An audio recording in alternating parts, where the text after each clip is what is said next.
So the next speaker that we have today to present to you is Edwige A Robinson. She is the Senior Vice President at T-Mobile and renowned expert technologist. She's building a more diverse and inclusive world, and we are very excited to bring her to the stage right now. Edwige, hi, welcome. Hello, everybody. I hope you can clearly hear me, but I'm super excited to be here. What an amazing conversation from Roxy. I was here behind the stage. In the backstage, yeah. My Zen pose, so it was really good, yeah. Totally, and you've got such a fun, bright background there behind you, Edwige, today too. So that's going to brighten up our day now and lift our spirits. So let me introduce you a little bit further here before we jump in. So Edwige joined T-Mobile in 2020 to lead, build, and transform T-Mobile's 5G network. And I know that's like the last few years, we've been hearing so much about 5G, and Edwige is right in the thick of things. So in this role, she's overseeing over 900 employees and 3,000 contractors. So those are some pretty big numbers. If you're wondering if you're managing big teams now, this might be a good person to tune in on. Prior to joining T-Mobile, Edwige has held several leadership positions within the telecom industry giants, including Comcast, NBC, Universal. She's driven equity efforts and inclusion efforts throughout her career, and of course, making her a great fit for the Women Tech event today. She is passionate about championing women in technology and believes being an authentic role model in the leadership realm is part of her calling. I love those words, Edwige. And so today, she's going to talk to us about being your own hero. And I know that many of us are attending this conference because we want to better ourselves, and this is something that Edwige knows and wants to celebrate with us. And so if something resonates with you today, we encourage you to comment, add it in the chat. This encourages others as well. And also the act of writing things down makes it stick with you better. So this is a great thing to do and really encouraged by Edwige today. So with that, I will add your slides here and you can jump right in. Excellent. So okay, great. Everybody can see it. So welcome to today's session. Again, we heard from amazing speaker throughout the day. And I hear that question all the time.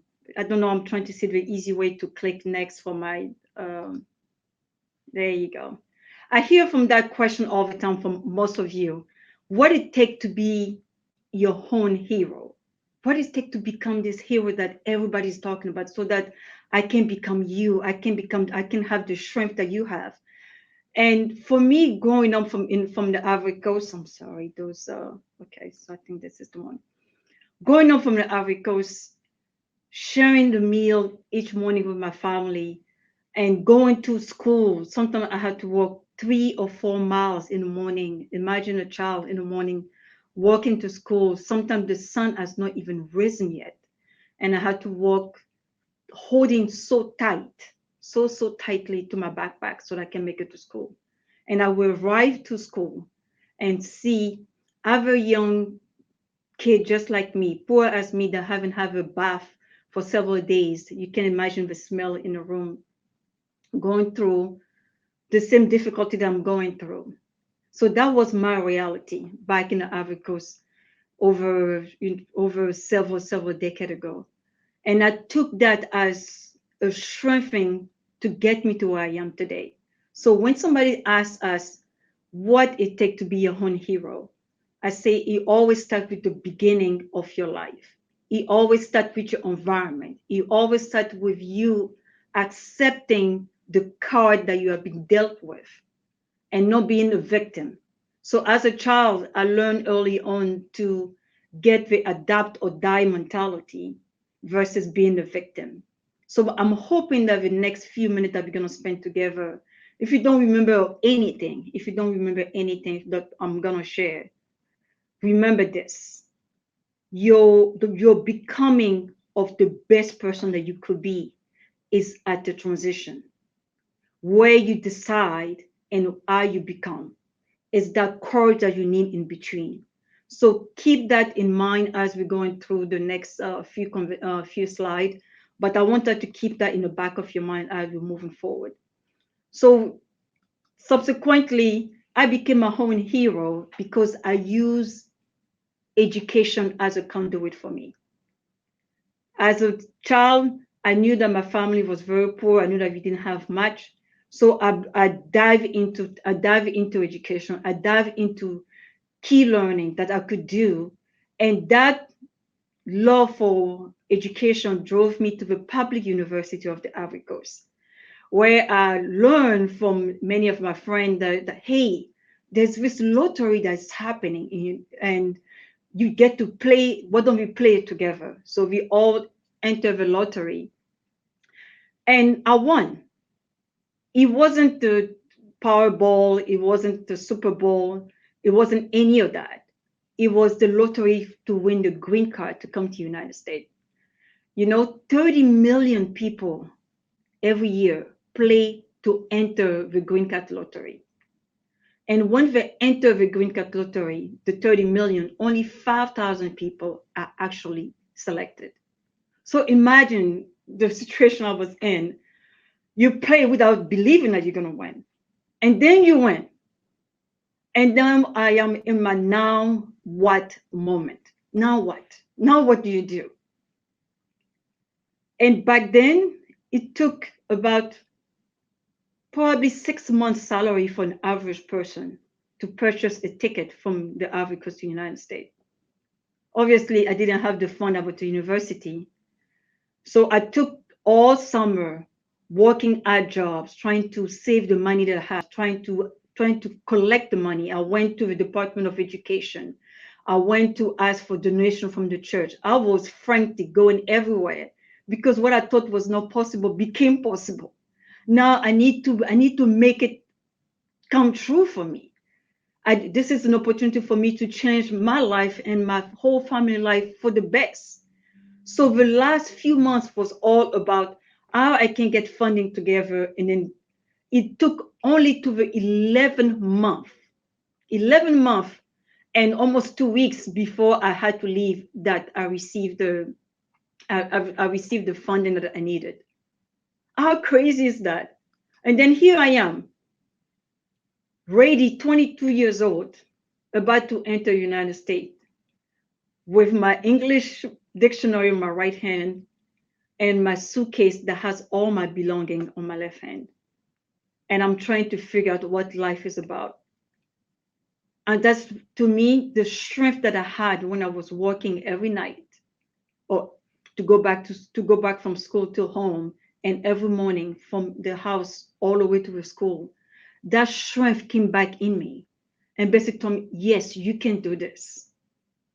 Even though if you don't know a soul, and by the way, did I mention that I could not speak any word in English?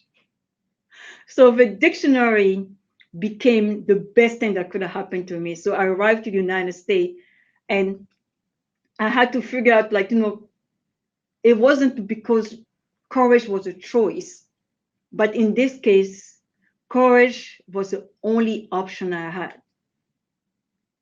Having the courage to leave what I was comfortable and then taking the leap into the unknown, taking the leap into something that I don't know how it's going to work out, but the only way to find out is to take that leap of faith.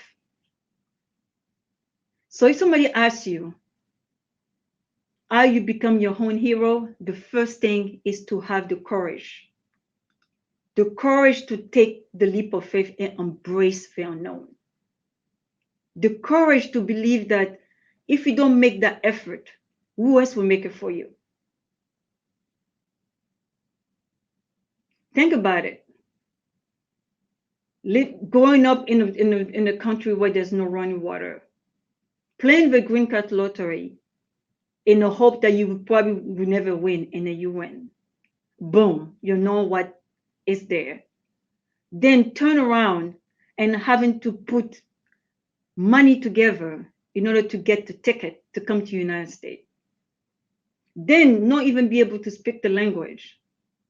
If you cannot have courage to do that, it's nothing else that you. Courage become your vehicle to get you from point A to point B, but to get you from where you are to who you are becoming and where you can be. It requires courage.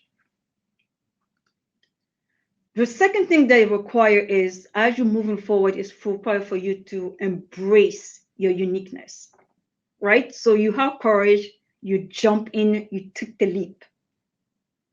Now, are you going to put all the gift that you have in you, all the gift that you have in you, inherent to you, in order for you to continue, is what makes you different.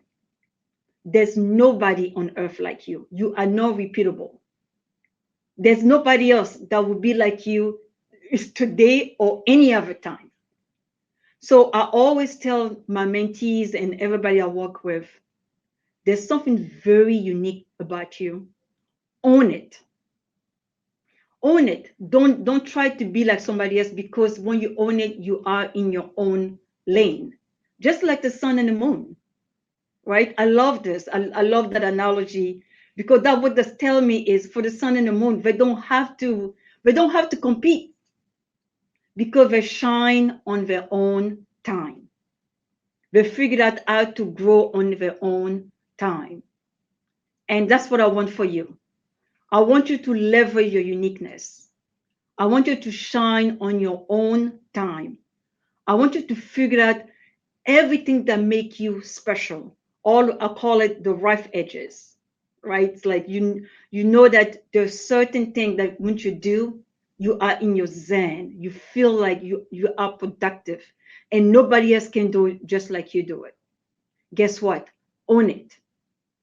Leverage your uniqueness to your benefit. If you don't need to be like anybody else, because by owning your own uniqueness, that's why you create your own lane. And guess what? Nobody can beat you at being you. Nobody can beat you at the best you. So embrace your uniqueness. And it's going to come time along the way where you're going to get a little discouraged. Because along the journey, you're going to get discouraged. And I had to learn to encourage myself many, many times and tell myself, you are powerful. You have everything you need to be successful today. I remember being in buses. The bus almost became like my bed, because I was doing 2 jobs, was getting the bus, I had to go to school, was working the graveyard shift in the technology for satellite. And I was literally the bus became my bed. So you're gonna get discouraged at times. But remember that you are powerful, and remember that you have to learn to encourage yourself, and more importantly, be for yourself, right? And in the process of it, you need to understand that you need to ask for help. A lot of people want to be everything for everyone and everything for themselves. I always say nobody wins alone.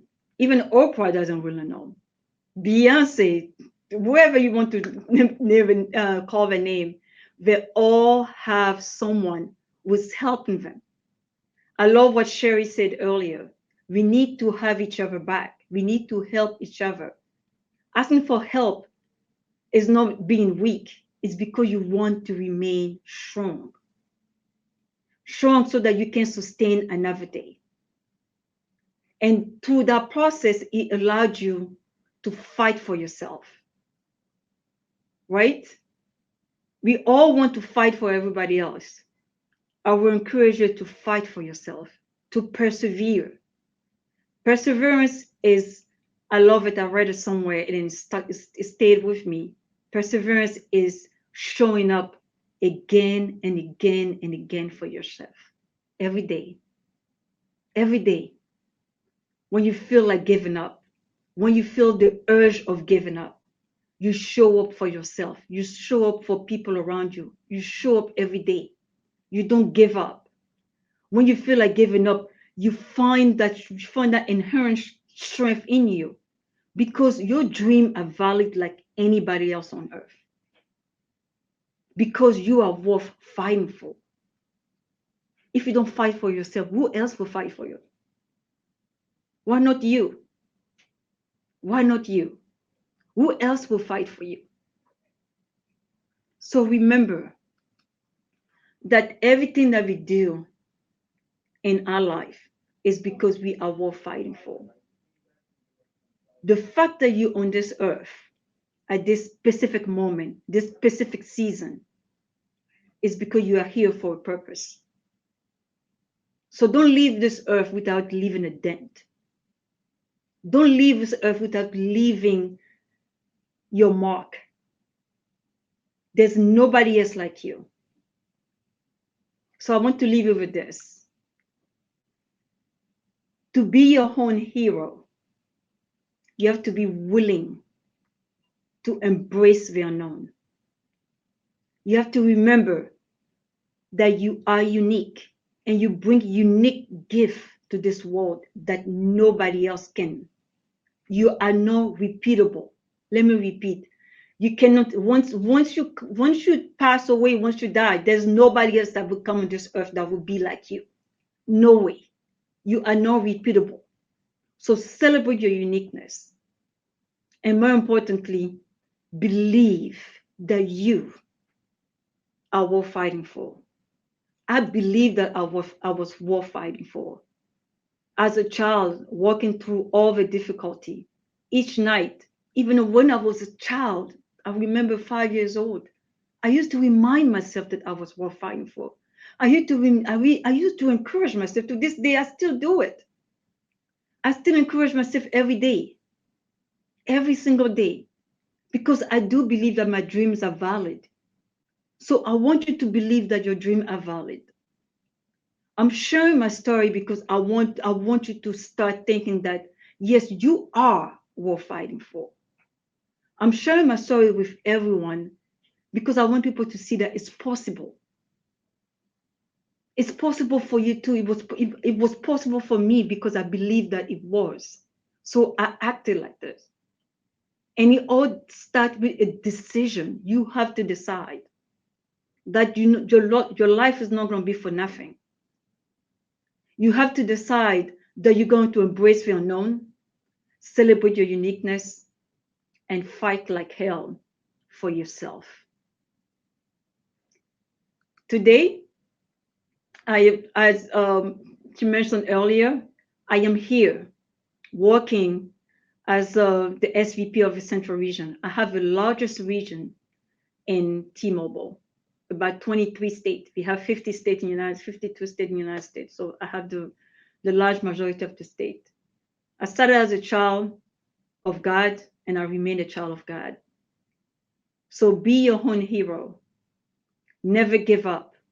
Even when you feel the urge of giving up, remember that the unknown is just a temporary space between who you are today to who you are becoming. Thank you.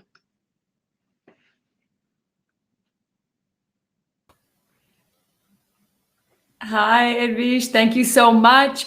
You had some very powerful words and key phrases, and I love that you told people to write it down because it very clearly worked as they were dropping them into the chat together and kind of thriving off of doing that. You could really see it happening. Did you see as we kind of popped a few onto the screen there, some of the great things people were saying?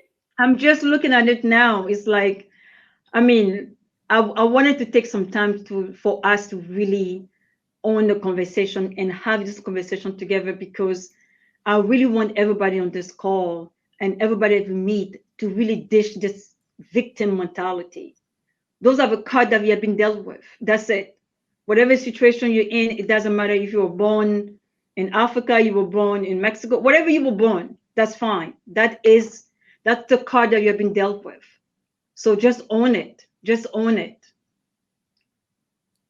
Yep, absolutely. And that's what I think that message really came through. You see people writing in the chat, like showing up for yourself. Truer words haven't been spoken, and lots of thank yous to you, Edwige. And thank you from the team at Women Tech Network as well. Thank you so much for being part of our event today. With your bright colors behind you and your strong messages for us, we're so grateful to have had you here today. Thank you so much. Thank you so much. And please, let's stay connected. I am on LinkedIn. I am on Twitter. And I want to state the true conversation happened after the event. Let's stay connected. Let's support each other. We need each other. We need to have each other back. And this is how we become successful and change the world. Absolutely. Here we can show that one more time there. Be connected. Yes, thank you so much, Edwige.